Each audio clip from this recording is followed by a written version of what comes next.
I think like since I was like 13, and I like was like figuring out that I wanted to do a thing.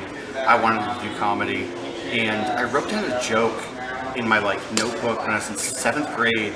I think making fun of my mom, and my mom found it, and my mom's very Hispanic, and she's like, my boy, I find your secret notes.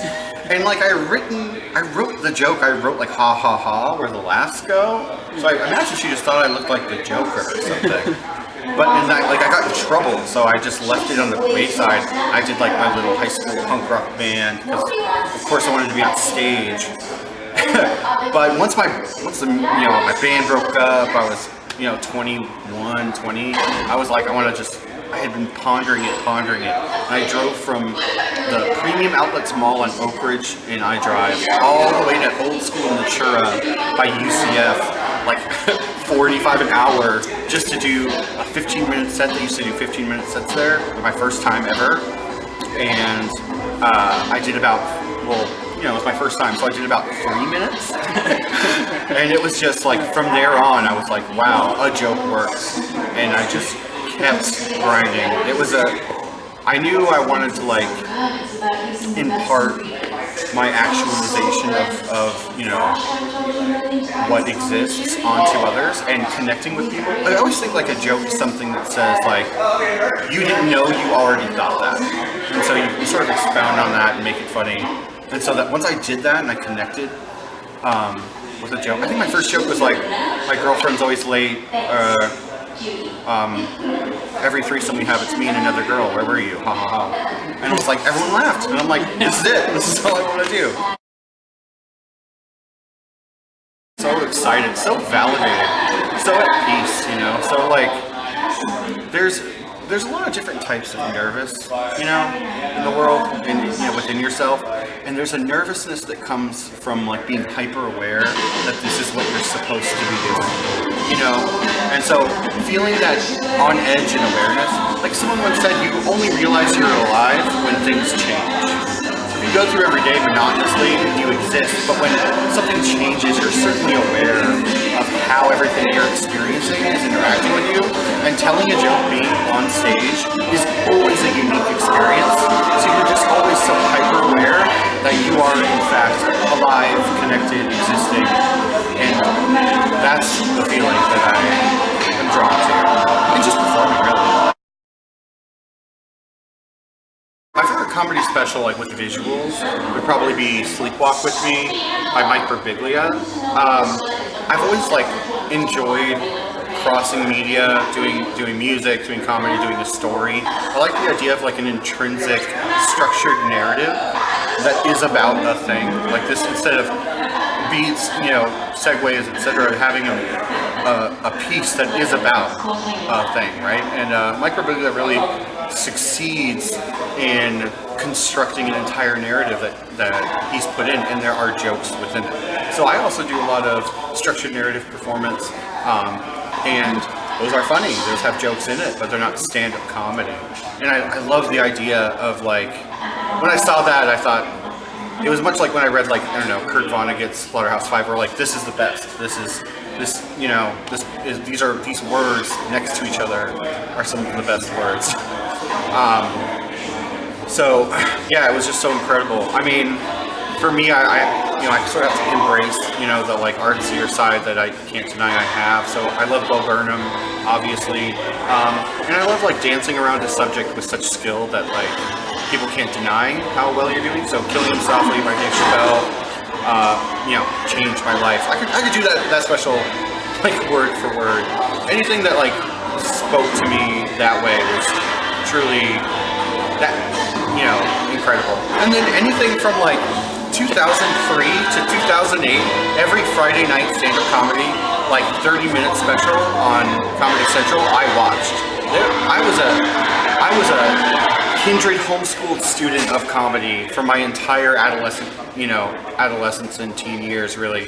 And I enjoy the corny, I enjoy the fun. So I tell every girl that I've ever like started seeing, like, hey, just so you know, Weird Al Yankovic is a huge part of who I am as a person. Like, that's just it. I love, corny fun. I love positivity, and I love like real skill. And all of the specials I mentioned really just bring so much, you know? And have like cultivated to both create me as an individual and like put a fire under me to be like, this is what I need to make if I'm gonna make anything of worth. Sitcoms, I mean, really, you have to go with like Who Broke Barriers, right? So like The Office changed the game. There was like before The Office, and now there's after The Office. So I think what they're doing is what they did, you know, can't be ignored. I've always been a kid of SNL, obviously. That goes without saying as well. It's had its ebbs and flows, but it's persisted for 40 years, so you got to give it credit for that. I have a hard time, like, a lot of like what I think is funny isn't necessarily funny to everybody else. Like when you're in comedy so much, you don't really laugh as much as a normal person does, even if I think something's funny. So I don't watch any mainline.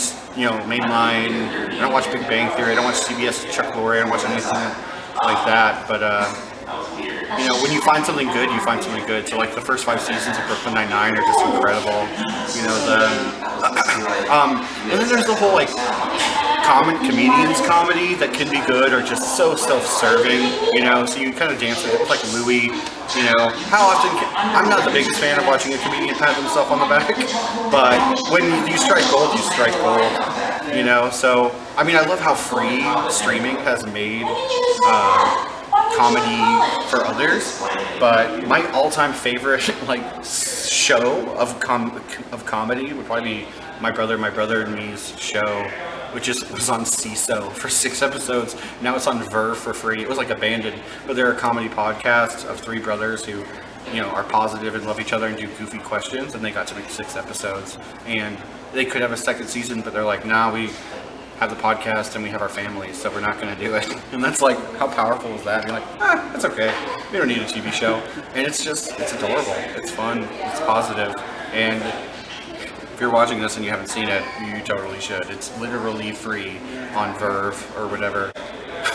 I mean, 15-year-old me definitely was floored with how truly perfect and of the time Step Brothers was. Like, of its moment. I don't know if I could rewatch it, but it would be like, when it came out, boy, that was a big deal. Borat holds up way better than people think it does, by the way. It weirdly does. I watched it and I'm like, oh, they're making fun of horrible people. Like, yeah, like it's not like my favorite, but it definitely holds up better than you'd think. Favorite comedy films? I could probably recite word for word Jay and Silent Bob Strike Back, but that's also like 2001 me hearing the F word for the first time and being like, yep, well, I'm a different human now. Yeah, so those are that's a good like area to run myself out in, I think. I mean, I could say like Mike Birbiglia or like Bo Burnham, but I want money, so I guess Kevin Hart, please, please.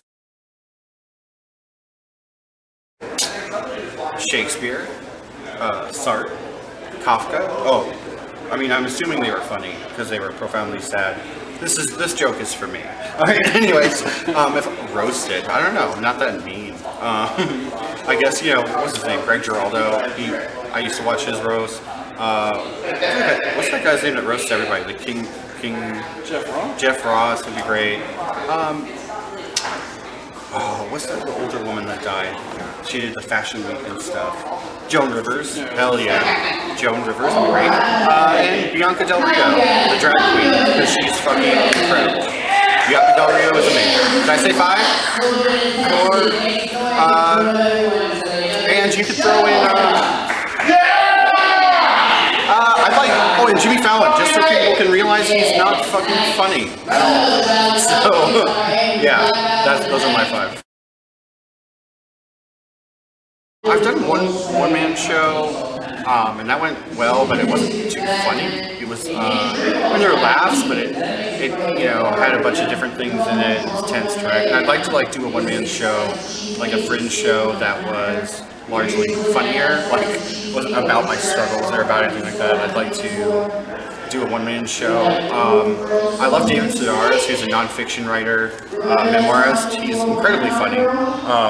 And he's a hugely successful as an author, and his short stories, his nonfiction work is very funny. And I love to be in that vein. I want to publish a book, and I want to connect with people through the written word, and as well as performing. I feel like that's much more challenging, and I really, really appreciate getting to do that. So yeah, I'd like to write a book, or at least get more publication, more stuff out there and published. And I really like to produce and create a one-man show and just hold on for dear life and put it out there. I mean, I do a lot of stuff now. I did improv for a little while, but I don't like sharing. I don't like relying on somebody else. So if I'm like, hey, what's up, Bill? And they're like, we're on the moon. I'm like, oh, fuck, okay. So it's not like, super exciting, but when it's with the right people, it's really, really fun. I think I'd like to act. But I don't know, I'm always so I only want to do my own stuff. So if I were to act, I'd have to write it, that means I'd have to direct it. Honestly, I'd really like to, I've had a few offers, I've had a few people express interest. I'd like to start a podcast that isn't just chubby dudes with beards talking about stuff. I want to I don't know, I'm so heavily invested in putting out content that is more than the sum of its parts. So that's really, what I want to do. It sounds lame to be like, oh, a podcast, but, I don't know. I guess that's what I would do. I would act and put out something that I did myself, and then I would like to do something more casual and fun, where I could just, connect with people easily. My Facebook's just Chris Thornhill, and it's the one that looks like this. My Instagram is hey_Chris_, which I got from my MySpace days, because it was like, hey Chris, and I thought that was funny. So that's pretty much been my consistent thing. I used to work for a now defunct publication called Blue Sky out in California. So my Twitter handle is Chris Blue Sky, which God, I wish I could change. But that's that. I post on there occasionally, trying to be funny. Yeah, that's where you can find me. I think when Mike Birbiglia said I was that kind of lame when I heard people were other people were having sex, and I was like, people we know? I felt like that was pretty aptly explaining my high school experience. Life is as dope as you make it, and so try to make your life fun. Try to enact positivity and make profound shit. Do interesting stuff. I want people to feel like I did something interesting and they feel interested, I guess. But yeah, I'd like to break up the endless monotony of consuming media you've already seen. I want to make things new and interesting. So I hope people feel that way. Well, my name is Chris Thornhill. Thanks for checking out acutie.com. So it's a cool dude.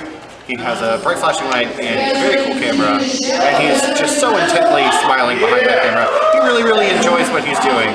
So the support you give him, I imagine he's just at home doing the exact same face he's doing right now, just laughing and just maniacally. So, thanks for the support you give him, and give him another helping of that support, because he's a good guy.